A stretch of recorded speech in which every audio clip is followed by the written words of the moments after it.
otra vez aquí en La Tarde se mueve. Yo soy Arturo López Levy desde Denver, Colorado. Este viernes 22 de junio, en sustitución de Francisco González Aruca,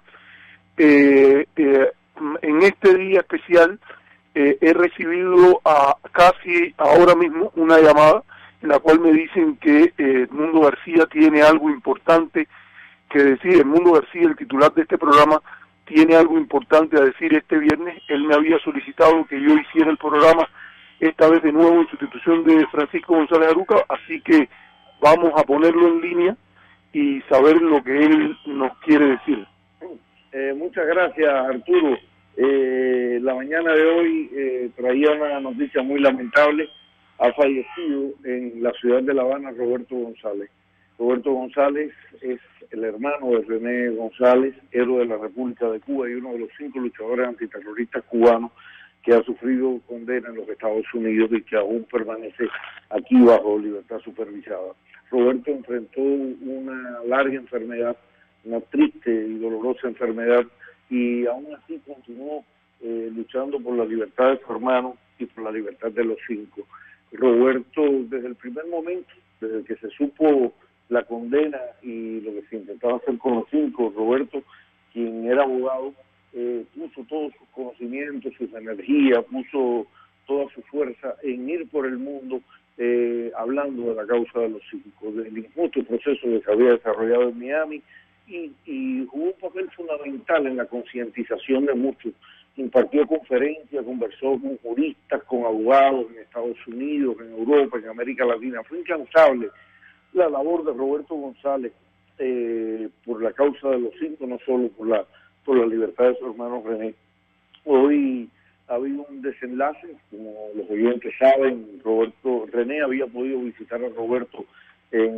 hace unos pocos meses, y hoy se ha producido este fatal desenlace. Muchos cubanos, independientemente de la filosofía, la ideología o el credo que practiquen, entienden que esta es una causa justa, entienden que estas personas lo único que hacían aquí era prevenir y salvar vidas cubanas y norteamericanas. Roberto lo entendió desde el primer momento y puso toda su energía en eso. Yo he conversado en el día de hoy con René. Por supuesto está triste, muy triste, ha perdido a su hermano menor, que deja a su esposa, deja 2 hijos, a sus padres y al propio René y al resto de la familia, pero deja también a muchas personas que le conocieron a lo largo de estos años, que lo vieron batallar aún con la enfermedad y no desistir nunca. Esta intervención mía, yo quería hacerla, aunque los viernes tú estás sustituyendo a Francisco González Aruca. Yo quería hacer esta intervención a nombre de los muchos que entendemos el papel que jugó Roberto en todo esto, darle un sentido pésame y nuestras condolencias a toda la familia de Roberto, a René, a Sarita, a los hijos de Roberto, en fin, y a todos los cubanos que entienden que es una pérdida lamentable de un hombre bueno que luchaba por una causa justa. Quería comentar eso y que no pasara el día de hoy sin que pudiera decir al menos estas palabras. Gracias por darme la oportunidad, Arturo. Bueno, Edmundo, gracias por esta llamada y por comunicarle esto a los oyentes. Me sumo al sentido pésame que has expresado, y quisiera que a nombre de, como tú dices, de muchos cubanoamericanos, le llegue el sentimiento de condolencia a la familia de Roberto y René González, nuestro lamento por esta lamentable pérdida. Muchas gracias. Gracias. Yo estaré el próximo lunes en el programa. En el día de hoy, la idea que yo tenía era discutir con los oyentes para los oyentes algunas de las ideas en cuanto a 2 temas fundamentalmente. Uno de ellos, o 3 temas. Uno de ellos es el tema de lo que se ha estado discutiendo últimamente en torno a la soberanía cibernética, el tema que se sigue discutiendo sobre la reclamación por la liberación de Alan Gross, que varios sectores dentro de la política norteamericana han abogado. La respuesta cubana, que ha sido en este sentido de mencionar en la entrevista que tuvo Mariela Castro con Cristian Amanpour en la cadena CNN sobre la posibilidad que ella decida de que sean liberados 6 o que al final se resuelve el asunto de los 5, entre los cuales está obviamente el caso de René González, que está en libertad condicional, y las otras 4 personas que fueron condenadas en Florida en juicios que han sido condenados por lamentados, condenados por organizaciones de derechos humanos que han sospechado de las garantías del proceso justo e imparcial, como en el caso de Amnistía Internacional, y la posibilidad de lograr una solución política a ese caso. Obviamente se ha mencionado la idea de que los dos países deben discutir sobre ese tema, la posibilidad de sentarse. Yo particularmente tiendo a ser respetuoso de las posiciones que tiene cada cual. Yo creo que cada uno de los casos,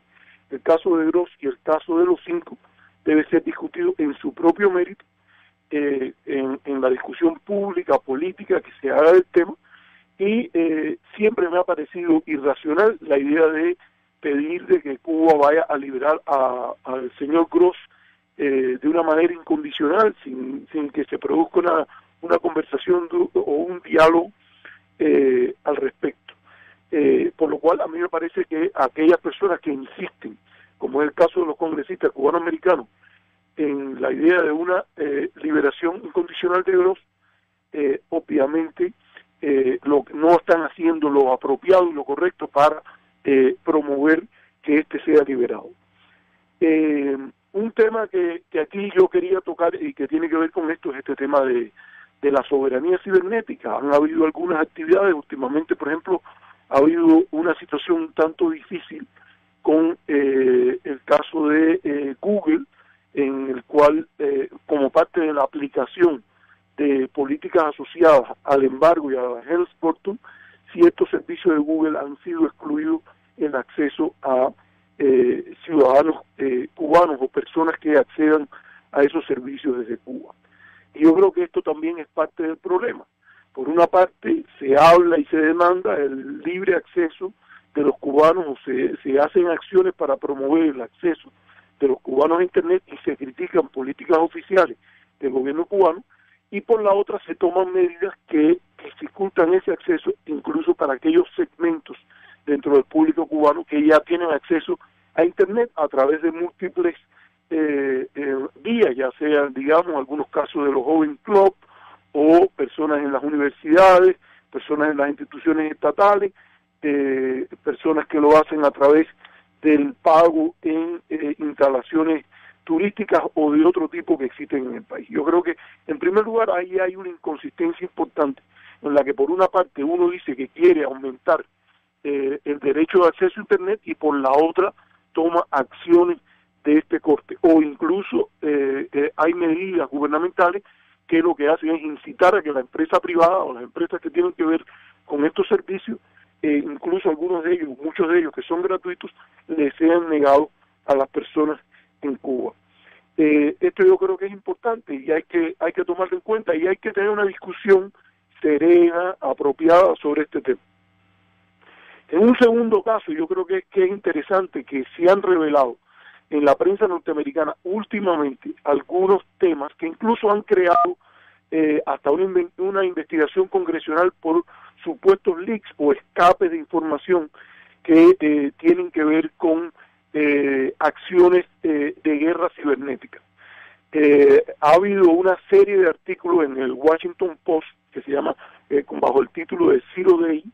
y un artículo largo en el New York Times por su corresponsal en Washington, David Sanger, a propósito de la aparición de su libro Confront and Conceal: Obama's Secret Wars and the Surprising Use of American Power. En español sería algo así como confrontar y esconder. El título del libro de Sanger sería Confrontar y esconder las guerras secretas de Obama y los usos sorpresivos del poder estadounidense. Y una de las cosas que el periodista del New York Times, David Sanger, posiblemente entre las personas mejor informadas en Washington, es el tema del uso que están teniendo acciones cibernéticas que tienen que ver con las redes de computadoras, con el desarrollo que ha habido en lo que se llama el cyberspace o el ciberespacio, y en el cual obviamente ya hasta las Naciones Unidas han empezado a actuar en la idea de establecer algún tipo de regulaciones, establecer incluso cuando determinadas acciones que ocurren dentro de las redes cibernéticas constituyen actos de guerra o no. Y en este sentido, por ejemplo, hay un caso en el cual yo particularmente, personalmente, a mí me parecería una acción justificada, que es la actividad que se ha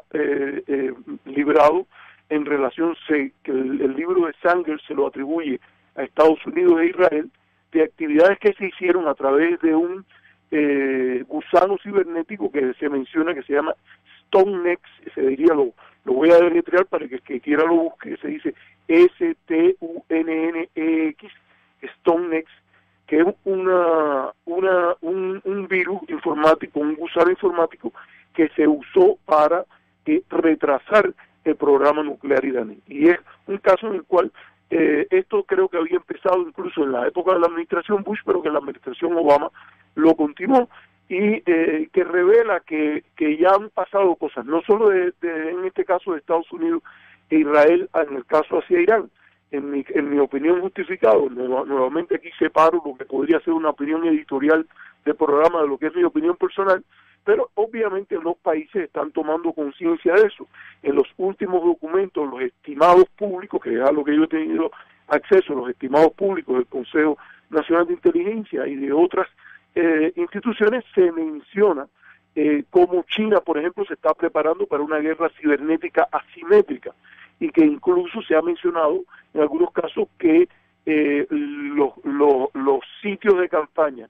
de las campañas presidenciales de McCain y Obama fueron penetrados por hackers que venían desde China. Se ha de poder identificar, no se va a lograr identificar exactamente quién es, pero sí se logra identificar que esos ataques cibernéticos vinieron desde China. Entonces, todo esto, ¿por qué lo digo? Porque es importante entender el contexto en el cual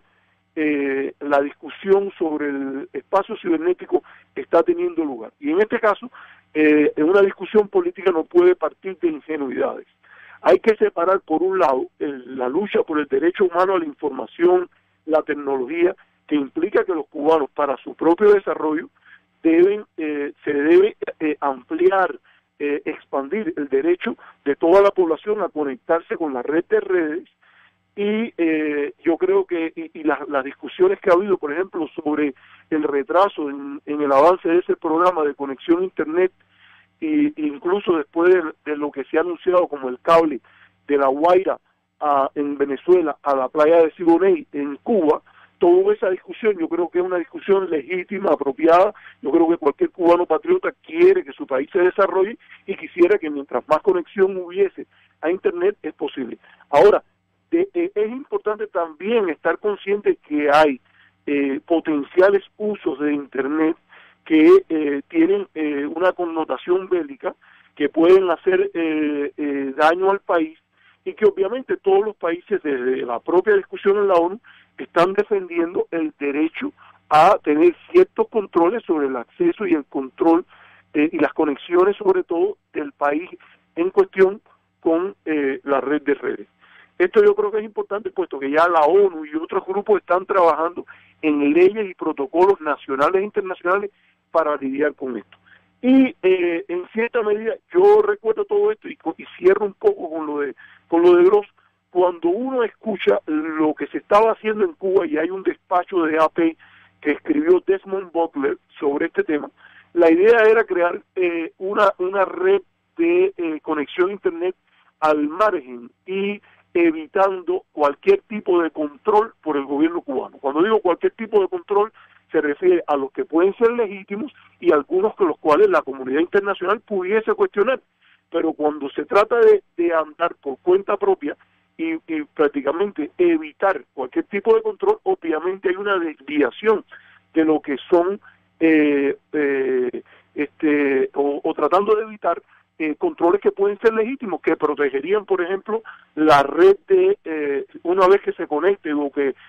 Cuba desarrolle un servicio, digamos, de transporte público como el de Toronto, un ejemplo, y que puede ser objeto de ataques cibernéticos para los cuales todos los países, en función y ejercicio de su soberanía, tratan de protegerse. En ese sentido, yo reclamo eso. Creo que la comunidad cubanoamericana, las personas que discutimos sobre este tema, es importante que tomamos conciencia de eso. Y en este caso, obviamente, en adición de que el programa de la USAID, bajo el cual Gross estaba trabajando, yo creo que un poco de una manera inconsciente, porque muchos norteamericanos, cuando se les habla de promover la democracia, no entienden que la ley Helms-Burton no tiene nada que ver con promover la democracia, que lo que tiene que ver es con una violación flagrante y descarada de la soberanía cubana. Y el listado en las secciones 205 y 206 de la ley Helms-Burton, donde se legitima lo que consideraría Estados Unidos como un gobierno de transición o un gobierno democrático, son un ejercicio platista de decidir desde Washington las prioridades, la forma adecuada, los espacios en los cuales transiciones a sistemas diferentes o formas distintas del mismo sistema en Cuba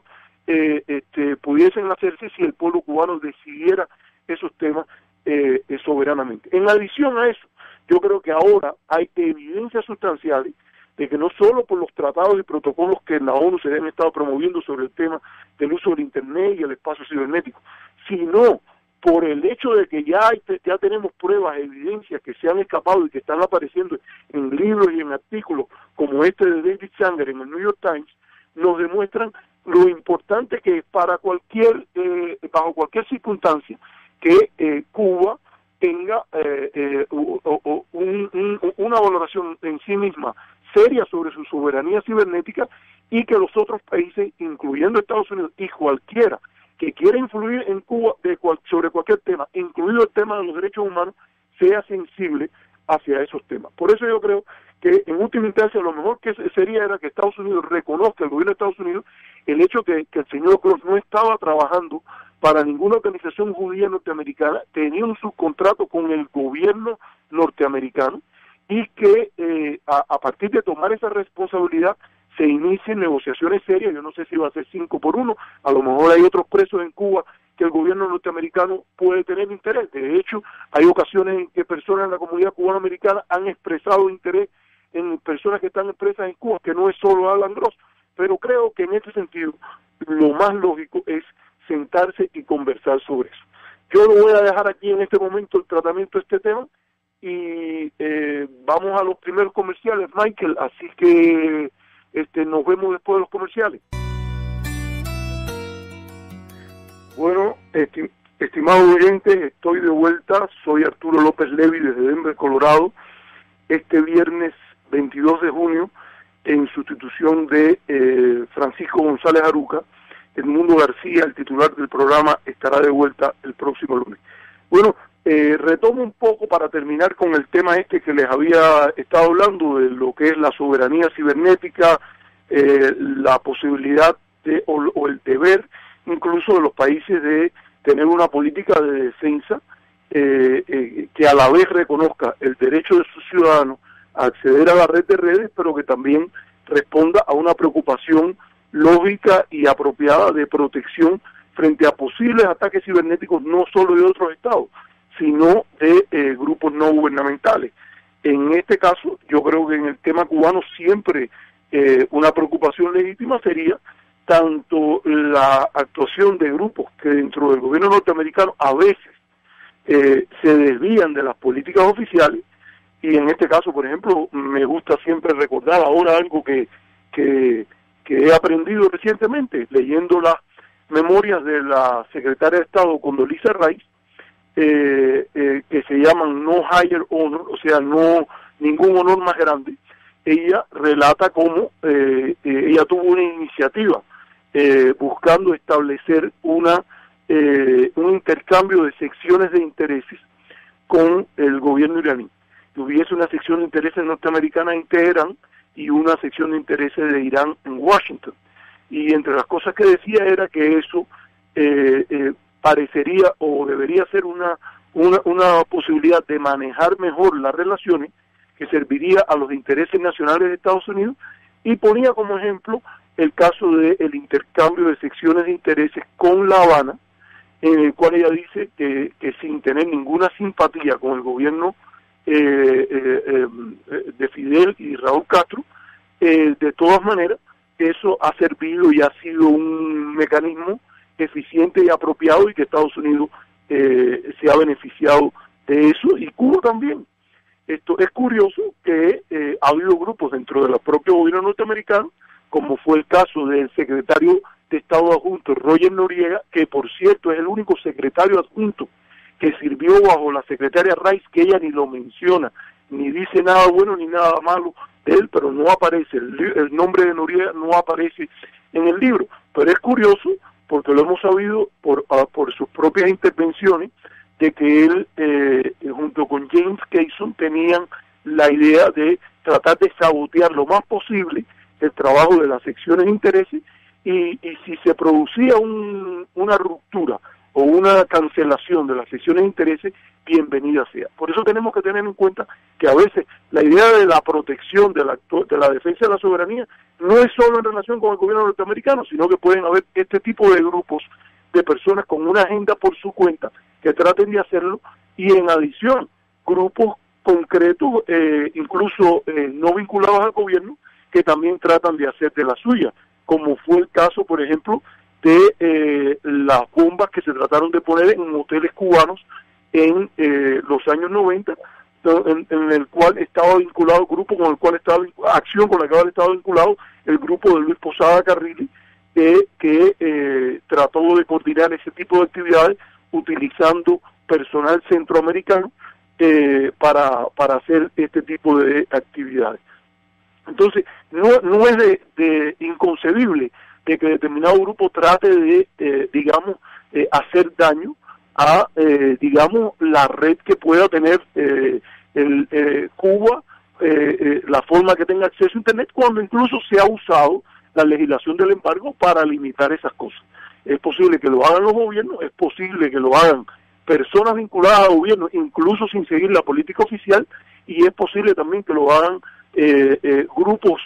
no gubernamentales o de tipo terrorista o de otro corte, y es la responsabilidad de todos los estados, tanto de Estados Unidos con protegerse, como el de Cuba, como el de México, como el de cualquier otro país. El que quiera ver el artículo de David Sanger, yo le recomiendo que lo lea. Salió en el New York Times el viernes de junio 1 del 2012. Y yo creo que esto es interesante porque nos ilustra un poco la situación que existe con las posibilidades de ataques cibernéticos, incluso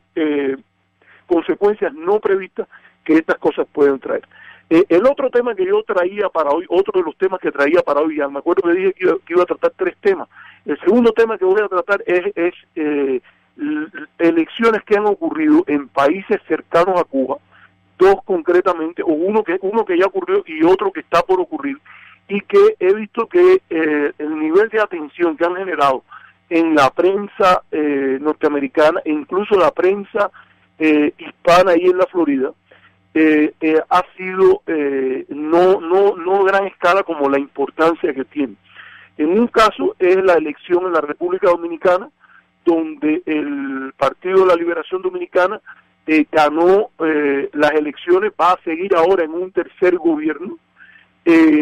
ahora con un nuevo candidato. El presidente electo fue Danilo Medina, y como su vicepresidente está la ex primera dama, Margarita Cedeño de Fernández, que es la esposa del presidente saliente, que también era un presidente por el Partido de la Liberación Dominicana. Yo creo que esta es una noticia importante. La administración Obama y el gobierno cubano, ambos han tenido muy buena relación con el presidente Fernández. El presidente Fernández incluso en ocasiones ha tratado de intervenir en algunos temas del diferendo, incluyendo una visita que hizo a Alan Gross, y es una persona que trató siempre de jugar un papel constructivo en estas relaciones. No es sorprendente que algunos cubanos que residen en Dominicana, que les gusta y que apoyan este tipo de política, hayan apoyado la campaña de el Partido de la Liberación Dominicana, y a la vez que aquellos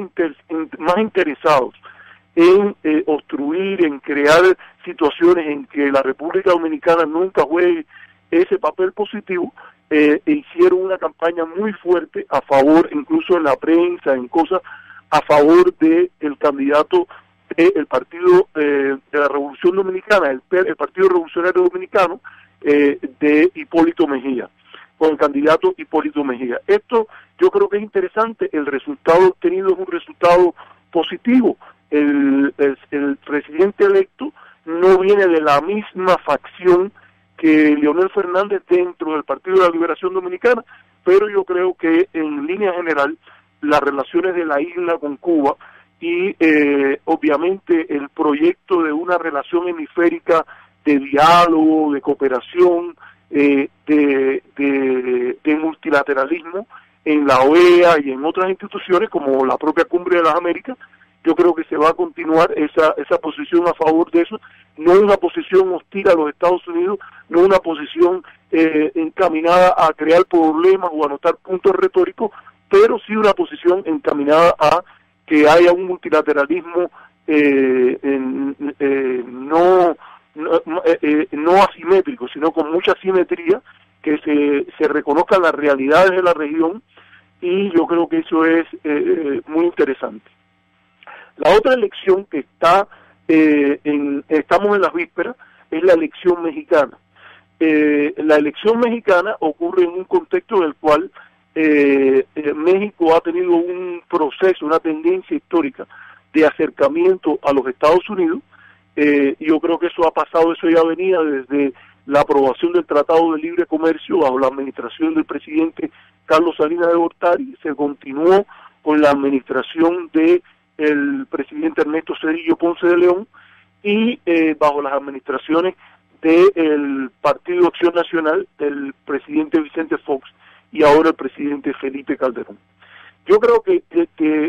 eso no ha sido un problema. De hecho, la relación es inevitable. No hay un país más cercano geográficamente, bueno, quizás alguien podría decir Canadá, ¿no?, que México a los Estados Unidos. La cantidad de mexicanos en los Estados Unidos es grandísima. Hay un comercio muy importante, hay incluso millones de norteamericanos que pasan parte del año en México, y yo creo que eso hay que reconocerlo, y no tiene necesariamente que ser ni para América Latina, ni para Cuba, ni para ninguna otra parte un factor negativo. Hay un tema muy importante que es la guerra contra los carteles de la droga, que obviamente requiere un apoyo importante norteamericano y quizás una actitud más cooperativa en el caso de el comercio de armas y la posibilidad de que armamento de alto calibre caiga en las manos de estos delincuentes y criminales. Por lo cual, el presidente Obama ha tratado de apoyar en la medida posible la guerra del presidente Felipe Calderón contra estos carteles de la droga, que yo creo que era inevitable. En relación a Cuba, un tema importante fue la visita de un día que hizo el presidente Calderón a Cuba en la víspera de la cumbre de Cartagena, cuando se resolvieron se superó muchas de las tensiones derivadas de lo que fue la política del presidente Fox y su canciller Jorge Castañeda, cuando México empezó a ejercer algunas actividades consideradas hostiles por parte de La Habana, y francamente la relación en algunos momentos fue manejada con una elevada cuota de ingenuidad. La idea de que se le podía pedir un favor al presidente Fidel Castro en relación a la cumbre de Monterrey y que después México no fuera a pagar ese favor es ajena a la lógica de las relaciones internacionales. Fue muy curioso que incluso a la larga una conversación que había sido sostenida por teléfono entre el presidente Fox y el presidente Fidel Castro se diera a conocer, y muchas de las cosas que se habían dicho sobre, digamos, la excesiva delicadeza del presidente Fox al tratar de evitar por todos los medios en función de un supuesto pedido, puesto que hasta el propio embajador en México entonces ha dicho que Estados Unidos no pidió como un problema tan importante la idea de que Fidel Castro no pudiera estar en un mismo lugar con el presidente Bush, pero que la administración Fox tomó la decisión de pedirle al presidente Fidel Castro que no estuviera allí, y se dio el llamado incidente de almuerzas y te vas, algo así, y hubo tensiones a propósito de eso, y también de la cancelación de vuelos entre La Habana y México en el momento de una epidemia que había en México de un catarro, una gripe que había allí. Esto, aunque siguen habiendo temas importantes en el diferendo, como es la deuda cubana con México, yo creo que fue muy interesante que el presidente Calderón hiciera esta visita y cerrara un poco el capítulo ese de confrontación, y que ambos países están tratando de resolver los problemas que hay en un tono más sosegado, calmado, de ese tipo. Las elecciones ahora se han ido cerrando un poco. Está el movimiento ese entre los jóvenes, también apoyado en las redes sociales, que se llama Yo Soy 132, que ha jugado un papel muy importante en reactivar la campaña del candidato de la izquierda del Partido de la Revolución Democrática, Andrés Manuel López Obrador, y ya se ha cerrado un poco la brecha entre López Obrador y el candidato del Partido de la Revolución, el Partido Revolucionario Institucional, el ex gobernador del Estado de México, Enrique Peña Nieto, que tenía una ventaja de más de 2 dígitos sobre el candidato López Obrador y la candidata Josefina Vázquez Mota del Partido Acción Nacional. Una cosa interesante es que ya en relación a la política hacia América Latina, los 3 candidatos piensan que México tiene que tener una política que compagine la alianza con Estados Unidos con una política activa en América Latina que responda a la promoción de un multilateralismo hemisférico en el cual las dos partes interactúen, y que los mejores intereses, valores, ideales de América Latina sobre cómo resolver los distintos problemas, incluido la relación entre Cuba y Estados Unidos, sean escuchados en Washington. Yo creo que eso es algo que lo tienen los 3 candidatos principales, y yo creo que eso es una tendencia que no va a variar, no importa quién sea el electo. Y como decía, el cruce o el cierre un poco de la brecha también impulsa un poco al candidato Peña Nieto a depender más en la estructura del partido, y allí es donde están los grupos dentro del PRI que han tenido una postura más favorable a una relación activa con Cuba, como es la ex embajadora en La Habana, Beatriz Paredes Rangel, que también ha sido presidenta del Partido Revolucionario Institucional. O sea, yo creo que esta dinámica hay que seguirla con interés y hay que ver los efectos que tienen, pero yo me atrevería a decir que en tanto las elecciones en Dominicana como las elecciones en México van a arrojar un factor positivo de dinámicas en las cuales se favorecerá una solución basada en el intercambio, el diálogo, la diplomacia constructiva en el tema de las relaciones entre Cuba y Estados Unidos. Así que eso es un tema que yo creo que hay que seguirlo. Son las 3:41, así que yo creo que es tiempo para nuestra próxima pausa comercial. Michael, vamos con eso y nos vemos con los oyentes para los comentarios finales.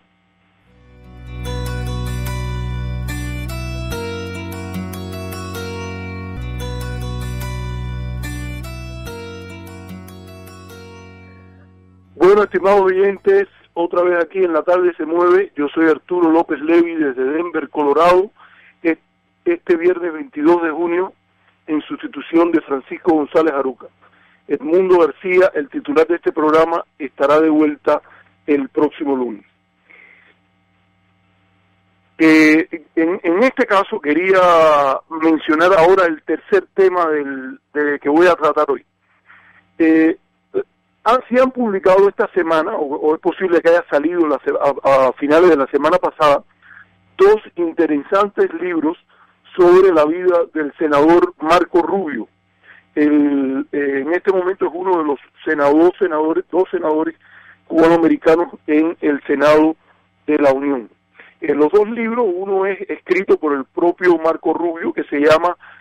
An American Son, o sea, sería un hijo de los Estados Unidos o un hijo americano, y el otro es del periodista del Washington Post, Manuel Roy Francia, que se llama The Rise of Marco Rubio, o El Ascenso de Marco Rubio. Yo no he terminado de leer los dos libros, me los he estado tratando de leer en paralelo, contrastando una cosa que dice, lo que dice el senador Rubio, empiezo leyendo el libro del senador Rubio, y después trato de leer lo que dice el libro de Manuel Roy Francia. En este momento debo decir que, y ya voy por más de la mitad en ambos libros, el libro de Roy Francia obviamente aparece como un libro mucho más objetivo, con mucho más mesura y estudio de las cuestiones que dice el propio senador Rubio, que en su libro nos cuenta detalles muy importantes de su vida, pero obviamente desde su propia posición, y es como una especie de autobiografía. En ambos casos es interesante ver la vida de una persona sin lugar a duda excepcional, y como yo dije una vez, me entrevistaron en el Miami Herald y dije que yo creo que todo el que ha subestimado, o los adversarios que han subestimado al senador Rubio, siempre se han equivocado. El senador Rubio ha demostrado una carrera política meteórica de gran capacidad, políticamente ha sabido moverse en el sistema político norteamericano, y eso lo ha puesto en el lugar donde está hoy, por lo cual incluso que se le menciona como un posible aspirante o a escoger por el gobernador Romney como un posible candidato a la vicepresidencia en el Partido Republicano. En ambos casos se aprende mucho de la historia de la familia de Rubio, también una familia con características importantes, una experiencia de inmigrante muy típica, pero a la vez digna de reconocer, los trabajos que pasaron sus padres al llegar a los Estados Unidos, la vida que tuvieron en el frío de Nueva York, que incluso fue un tema para su abuelo, el retorno a Cuba que hacen después de 1959, tanto su abuelo como su madre, en un caso en enero del 59, que es el de su abuelo, y el de su madre, que va varias veces a Cuba entre el 59 y marzo del 61. Un tema aquí que hay que decir, y en este caso que me hace realmente votar por el libro de Roy Francia, es que el libro de Roy Francia, aunque no es escrito por un senador cubano-americano, tiene mejor conocimiento de la historia cubana que el propio senador Rubio. Cuando se hace la historia, por ejemplo, de el abuelo de Marco Rubio, Pedro Víctor García, que crece y se desarrolla, ¿no?, originalmente a partir de su infancia en el poblado de Jicotea, en lo que es hoy la provincia de Villa Clara, pero que era la demarcación de Santa Clara, en 1899, cuando él nace, un pueblo que los que son de la zona lo conocen, es ahí cerca de Santo Domingo, La Esperanza. Sin embargo, cuando Roy Francia discute muy bien el contexto de ese momento y cuál era la situación bajo la intervención norteamericana, lo que había sido el proyecto independentista, el logro de la independencia, más que todo por el esfuerzo de los propios cubanos, y cómo se habla, por ejemplo, de la posición clara de Máximo Gómez, no solo en contra de la anexión, sino en contra de posiciones en las cuales la soberanía cubana fuera limitada. En el caso, por ejemplo, de Rubio, es sorprendente que Rubio hable de elecciones en 1900, cuando no hubo, dice, un año después que nació el abuelo, se producen elecciones en las cuales son derrotados los partidarios de la anexión. La elección a la constituyente del 1, que aprueba la constitución del 2, que sería la elección más próxima allí. No hay una elección donde hay ningún partido abogando por la anexión a los Estados Unidos de ninguna manera. La anexión es un tema en tanto hay sectores que tratan de promoverla, pero no se puede hacer abiertamente porque ninguno de los partidarios fundamentales sabían o podrían siquiera pretender de que eso fuese posible, dada la importancia que tenía para el país la resolución conjunta que había declarado que Cuba era y debía ser de derecho un país independiente, y como el proyecto anexionista había sido abandonado prácticamente a partir de el rechazo, el despecho que había después de la tragedia de la Guerra Grande, cuando incluso Cuba, o a través de la Asamblea de Weimar, se suscribió una resolución anexionista que fue rechazada por los Estados Unidos, y el Partido Revolucionario Cubano y los líderes de la Guerra del 95 en ningún momento simpatizaron o compartieron el proyecto anexionista, salvo en alguna que otra carta de Estrada Palma, que alguna personas dicen que ya eso también no se puede jugar, lo que él había dicho en un momento con lo que ocurre después en el momento de su independencia. Esto también, por ejemplo, se ve en otros errores que tiene el libro de Rubio sobre, por ejemplo, la secuencia en la cual se declara el carácter socialista de la revolución encabezada por Fidel Castro, que él dice que en abril, un mes después que su madre ha regresado a Cuba, se produce el fracaso de la invasión de Bahía de Cochino, y entonces dice, y en diciembre se proclama el carácter marxista-leninista y Estados Unidos rompe relaciones con Cuba. Otra vez, yo creo que esto es extraño porque sirve mucho a la dinámica esa de prolongar el periodo en que las medidas radicales en la revolución se están tomando, para quizás suavizar el hecho de que la familia Rubio durante mucho tiempo pensó regresar a Cuba, incluso a mediados del 59, entrado el año 60, cuando ya habían ocurrido los fusilamientos de los partidarios del antiguo régimen, la reforma agraria, incluso la nacionalización de las mayores compañías norteamericanas. Pero Rubio pospone un poco el carácter de la declaración del carácter marxista-leninista y lo pone para diciembre de 1961, y la ruptura de relaciones para un mes más tarde, cuando en realidad todo eso ocurre un año antes. La ruptura de relaciones ocurre en enero del 61, y la proclamación del carácter socialista de la revolución bajo el liderazgo de Fidel Castro ocurre en la víspera de la invasión de Bahía de Cochino. Todo esto, por ejemplo, sí está claro en el libro de Roy Francia,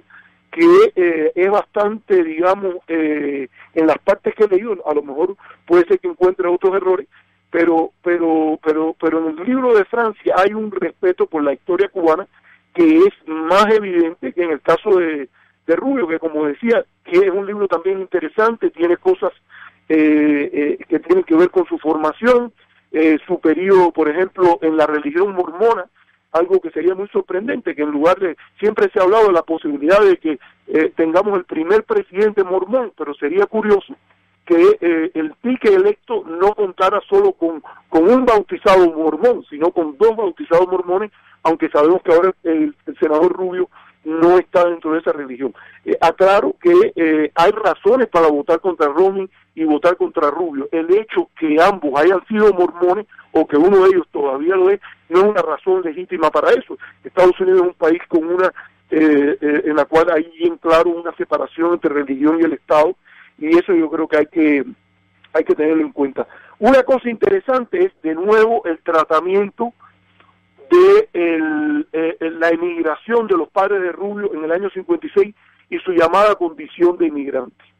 Yo creo que en este sentido es evidente que ellos vinieron por motivos de migración económica, y su propio abuelo, cuando llega, después dice que él era más bien una persona apolítica. Yo creo que hay que leerlo con interés. Un poco también hay cosas que parecen verdaderamente un tupe, como diríamos los cubanos, una manera de tupir, como cuando el senador Rubio dice lo que lo llevó a convertirse en republicano. Y dice que en el año 80, es decir, cuando él tenía 9 años, Él nace en el 71, él tuvo una discusión política con su padre, él era un partidario de Ted Kennedy, el senador rubio, cuando tenía 9 años, y su padre era un partidario de Ronald Reagan. Entonces, según dice Rubio, la victoria de Reagan lo convirtió en republicano para toda la vida, e incluso porque él vio que en cuanto Reagan fue inaugurado, Irán liberó a los rehenes, demostrando que nada más que la elección de un republicano firme hace que los enemigos de los Estados Unidos capitulen. Yo creo que primero la idea de que alguien con 9 años tenga tanta discusión política es un poco sospechosa, y segundo, tiene mal la historia, porque quien negoció la liberación de los rehenes y que incluyó concesiones por parte de Estados Unidos en relación a las cuentas de Irán en bancos norteamericanos fue la administración Carter, no fue la administración Reagan, así que eso como tal hay que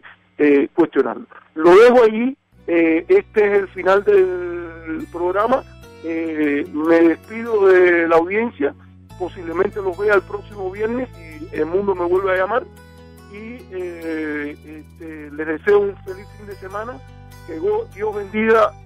a la comunidad cubanoamericana, Dios bendiga a Cuba, Dios bendiga a los Estados Unidos.